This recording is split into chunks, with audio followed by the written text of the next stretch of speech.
gotten a lot more complicated over the last year, I would say. And it does start in part with that moment you mentioned right after the election in early November, where he breaks out the Trump dance.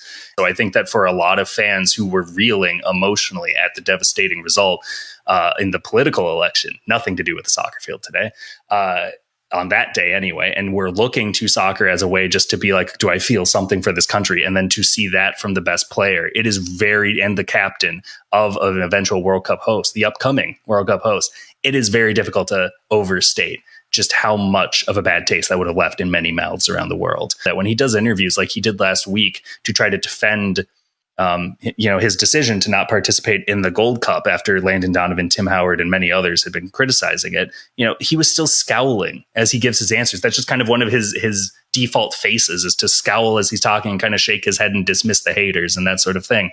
And he just looks bothered by the fact that we're talking about it. He sounds agonized by the fact that he even has to defend the fact he wants to take time off. He openly talks about how he wanted to play in the 2 friendlies, but not the Gold Cup. So what does that say? You wanted to play against European teams in scrimmages, but you didn't want to play in a meaningful competition against your regional rivals? It's just not going to land very well. I'm not really sure.